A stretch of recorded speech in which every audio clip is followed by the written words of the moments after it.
matagal na. Pero hindi sure kung saan pupunta kapag sila'y namatay. Amen. So we must understand, ano ba yung tinanggap natin kay Kristo? Amen. Hindi lang yung nagtanggap ka, hindi mo naman naintindihan. Baka yung iba sa inyo sabihin nyo, ay tinanggap ko, anong tinanggap mo kay Kristo para kayo maligtas? Basta tinanggap ko lang. Hindi ganyan.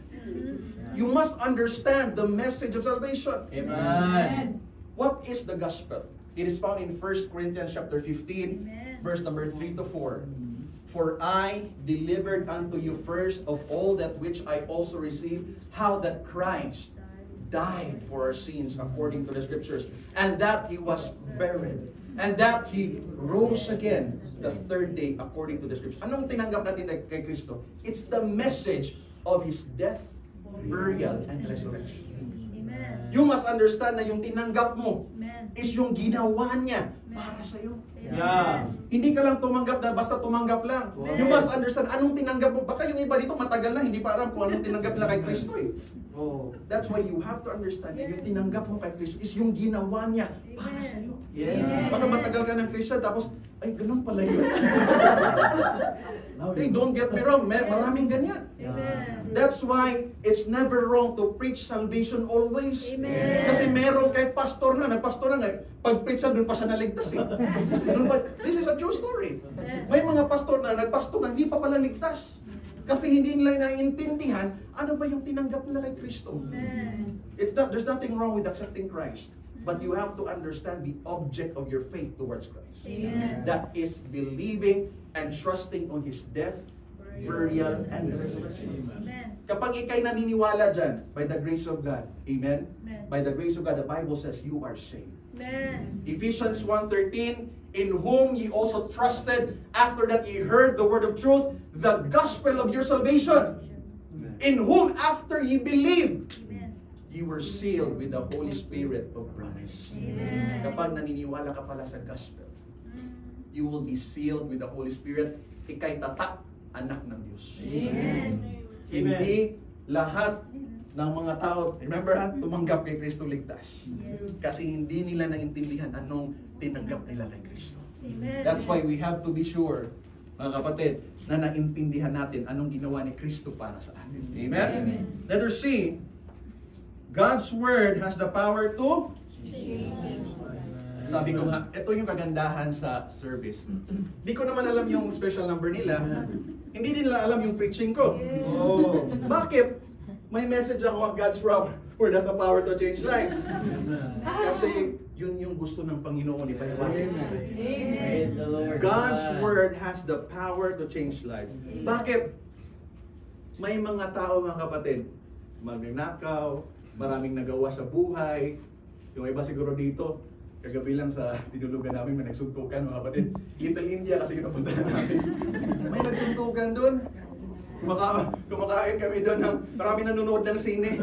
Kumakain kami ng onigiri sa 7-Eleven. Ano, nagsuntukan? Suntukan mga Hijano doon, mga kapatid. Anyway, yung point ko, kahit ano ka man sa buhay mo dati, whatever you have done in the past, kahit gaano kaitim ng kasalanan mo, no matter how big of a sinner you are, God's Word can change you. Amen. He can change you. Amen. Don't you know, listen to this, maraming mga tao alam niyo yung New Year's resolution. Isang rice, half rice na lang. Magja-jogging na ako, mapapapayat na ako. Hindi ko na gagawin to.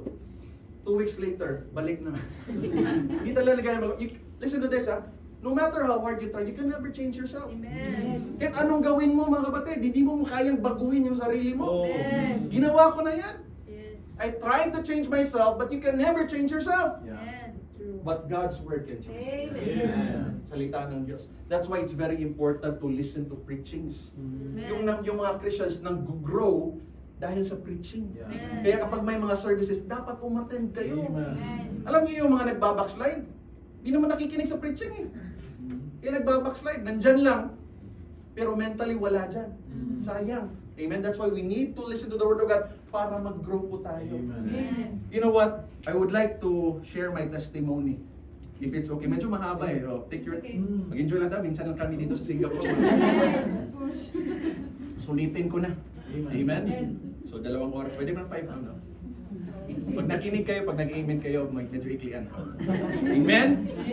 Para mahina, pastor. Gusto niyo pala ng short message, eh. Mag-amen kayo, mga kapatid. Para hindi kayo antakin dyan. Okay. Someone must, disclaimer lang, medyo very sensitive yung testimony. So, I would like you to prepare your hearts. Someone once asked me at a very young age, "What do you dream to be when you grow up?" I answered, I wanted to be a pastor just like my dad. I never thought that my desire to be one will have its twists and turns. I got saved when I was 8 years old, and after that, I graduated high school. I applied for a bachelor's degree, a Bachelor of Theology degree at Marietta Bible College to study to be a pastor, but got denied twice by the U.S. Consulate. So, I was discouraged and thought that being a pastor was not my calling. So I decided to enroll at a secular college where I was badly influenced by the world. Sex became my favorite drug, disguising itself in the form of love and affection. I was 11 years old when I got first exposed to pornography. Since then, I would steal moments to look at pornographic magazines and videos when no one else was around. Peer pressure turned into hidden rebellion. I was 12 years old when I had my first relationship with a non-believing girl. I was 17 when I first experienced sex. And throughout high school and college, I was in and out of relationships. In an age as peers curious of freedom and experimentation, I began trying out new things. The more I got into the worldly lifestyle, the more hooked and braver I got to go to the next level. This went on during college, partying until the wee hours of the morning, gambling on luxurious and expensive casinos in Cebu, drinking alcohol no matter the time of the day, buying alcohol after driving the members from church, even going to church drunk, chain smoking, getting a high from methamphetamine or commonly known as shabu in my own room, and engaging in casual sex. I lived this way without the knowledge of my family and selected church people who thought my constant overnights were for school projects. I was not only neck deep in immorality and vices, but I had also become an unapologetic liar. In 2007, I thought I had found someone whom I thought I truly loved. She was a non-believer. We had started talking about marriage until infidelity or having sex with, aside from your partner, tore our relationship apart. Devastated and wanting to escape, I word has the power to change. Amen. Kung nagbago ako, mga kapatid, pwede ka rin baguhin ng Panginoon. Amen. No one would have thought na mababago. You know what, my father, nagpe-pray po siya for 10 years. Para lang sa akin. He prayed, Lord, magbabago pa kayo yung anak ko? Struggle po sa kanya. Nagpe-preach po siya dito sa harap. He's crying because of me. Nasasaktan po siya. Nasasaktan po kami sa mga salita ng mga members minsan. Alam niyo ba masakit kapag pinag-usapan yung anak ng pastor? Masakit po para sa amin yun. But you know what? Despite all of that, hindi pa tapos yung Panginoon sa akin. Amen.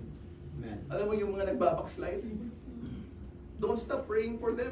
Amen. Kasi hindi natin alam, one day baguhin sila ng Panginoon, mas faithful pa sa atin yun. Amen. Don't stop praying. Kung nagdadoubt ka sa sarili mo na hindi ka ba magbabago, babaguhin ka ng Panginoon. Kung may pagkukulang ka sa Panginoon, huwag kayong mag-alala. Just pray to God. Amen. I believe God will change you, mga kapatid. Praise God.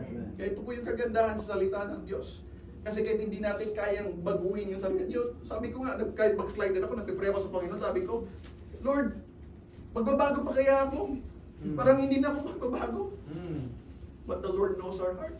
Amen. Praise the Lord. Yung importante, may desire ka na gusto ka rin magbago. Yeah. Kahit ganong gustong gawin ng Panginoon ang baguhin ka, pero ayaw mo magbago, hindi magagawa yun eh. You need to have a desire also. Hindi ka dapat makontento, nandyan ka na lang. Lord, baguhin mo ako, gamitin mo niyo po ako sa ministry niyo. Amen. And I believe the Lord will change you, mga kapatid. Amen? God's word has the power to change lives. Amen. Lord, naging blessing po yung testimony. Amen? Na kung nagbago ako, you know what? Started April 8, 2018. Nag-celebrate po kami nung April 6 years church anniversary. Alam nyo yung mga churches na puntahan ko pag sinare ko yung testimony, sabi, Pastor, hindi talaga namin nakalain na ganyan ka. Why? Sabihin ko, sis, it's all because of God's grace.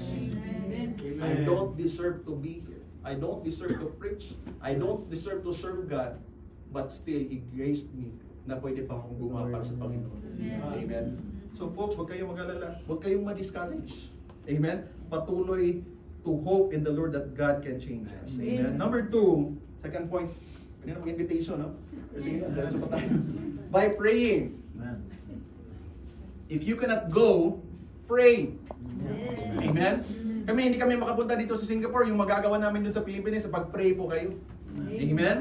The Bible says in Philippians chapter 4, verse number 6, be careful for nothing, but in everything by prayer and supplication with thanksgiving, let your requests be made known unto God. Amen. Don't you know that prayer is not an escape from responsibility, but it is rather a response to God's ability. Nagdadoubt po tayo na hindi sasagutin yung kinakausap po natin, siya po yung Diyos na gumawa po dito lahat. We can always talk to God in prayer. The early church brought to God their frustrations in prayer. Kapag ikay na-frustrated po sa mga problema mo, you can always talk to God. Alam mo yung problema natin mga Pilipino minsan? Pag may problema tayo, ito yung mindset natin. Ano kayang pwede kong gawin? Tama ba? Ano kayang pwede kong gawin? Yung dapat nating response yan, mga kapatid, kung may problema, ano kayang kayang gawin ng Panginoon sa problema na to? Don't be discouraged kapag may problema po tayo. I believe, lahat tayo may mga problema. Problema sa katawan, dami ng mga high blood, cholesterol, sugar at iba pa. Amen? Problema tayo kasi wala tayong pera. Ito, pera na to. Amen? Daming problema kasi walang pera. Amen? But we must remember that our God is the greatest provider. Amen. Huwag ka mga nag-aalala, yung everything is just a resource. The source of all blessing is God. Amen. Kaya punta na tayo sa source. Yeah. Pray po tayo sa source, mga kapatid. And I believe He will answer your prayers. Don't you know, kapag hindi ka nag-a-attempt sa Panginoon, hindi mo maranasan yung blessing ng Panginoon. Ito experience ko sa ministry. Remember, ministry is not about money, but it takes money to do the ministry. I believe yung pagtipon-tipon natin to may pera itong nangyari eh. Nagbabayad ka nito, Pastor. Di ba? May pera. Yung inupan yung mga magandang upuan dyan, tapos malamig na aircon, may bayad yan. Para for the sake of bawat isa. Alam mo, minsan nainis, ay di ba? Sabihin ko sana sa mga members, yung mga hindi nagawa pa rin, huwag kayong pumunta dyan malapit sa electric pan, may bayad yan. Reklamo pa